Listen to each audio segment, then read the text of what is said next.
हाँ जी डाउंसर बाउंसर लाउंसर मंच पर से नीचे उतर जे सतीश भैया के भाई मानेला अनिश भैया के भाई मानेला तो कहे मत पड़े अपना अनुसार हुआ व्यवस्थित होकर के कुर्सी पर बैठ जाए। डॉलर बंद हो जाला का मुकुल तोर फरमाइश रे कि छाल गइलु प्यार में शराब देत बनी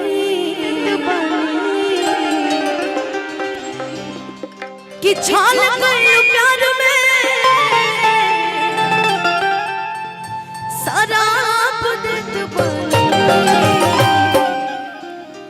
कि जैसे हम रोवतानी ओ सही तू रोई बुरानी। अब जैसे गाना भैया रानी पे गईले बड़े लेकिन हम अपना पुरनका राजा से कहते हैं कि कबो नहीं सुखी तहरा हरे आँखियों से पानी कि जैसे हम रोवतानी ओ सही दूर कि प्यार में हम वफादारी कैली तू कैलू गद्दारी हो कि शौक न भइल मन में कि दुश्मन से भइल बायारी कि साफ नहीं खे दिल तो अरे भाप ले पानी हवा गोलू कि जैसे हम रोवतानी ओ सही दूर जैसे हम रोवतानी ओ सही दूर छल गइलु प्यार में शराब देत बनी छल गइलु प्यार में शराब देत बनी छल गइलु प्यार में शराब देत बनी जैसे हम रोवतानी ओ सही दूर जैसे हम रोवतानी ओ सही दूर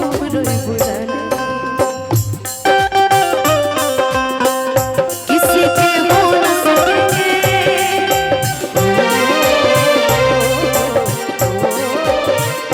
अजनबी तुम हो जाओ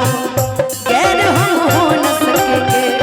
किसी बेगाने की खातिर तुमने अपनों को भुला दिया किसी बेगाने की खातिर तुमने अपनों को भुला दिया तुमने अपनों को भुला दिया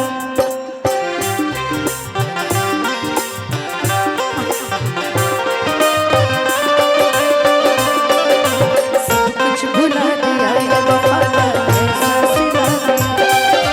सब कुछ भुला दिया ये वफादार ऐसा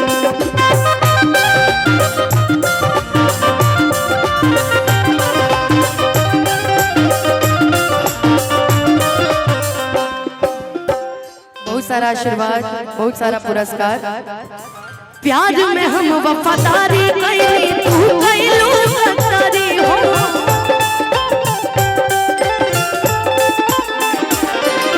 सकना भइल मन में कि दुश्मन से भइल बायारी हो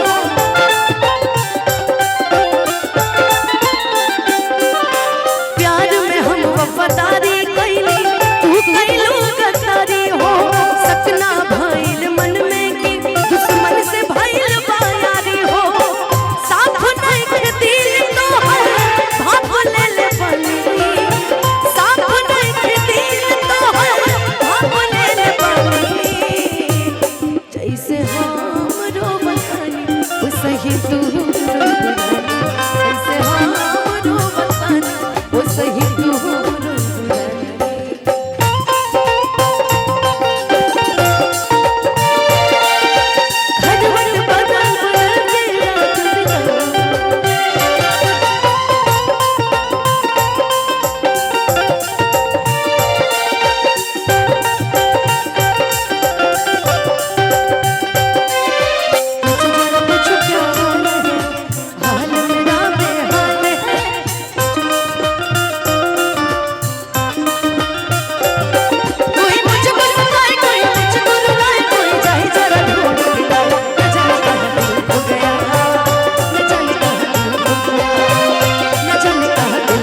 राधे साउंड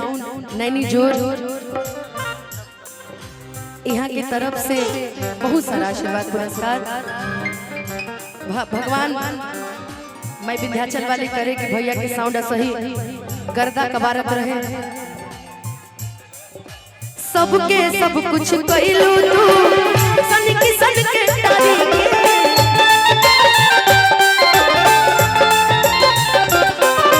इतने बताता सपना दिखा के छड़लू काहे सारी सबके सब कुछ कैलू तू सन की सन के तारी के इतने बताता सपना दिखा के छड़लू काहे सारी के जब सुन नाम तो हम आप जात बनी जब सुन नाम तो हम आप जात बनी जाता नहीं भैया जैसे हम रो बताए उसे ही तू पुरानी जैसे हम रो बताए उसे पाप कैलू प्यार में शराब दे तू बनी पाप कैलू प्यार में शराब दे तू बनी जैसे हम रो बताए उसे ही तू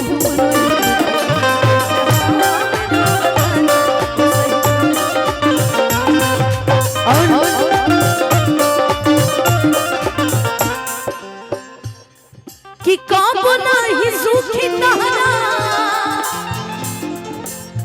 अरे आँखियाँ से पानी देखो क्या है ना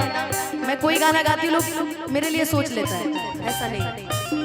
आप कोई सोच भी लेगा तो क्या जाता है जाओ सोचो जैसे हम रो बतानी वो सही तू रोई बुरानी जैसे हम रो बतानी वो सही तू रोई बुरानी जैसे हम रो बतानी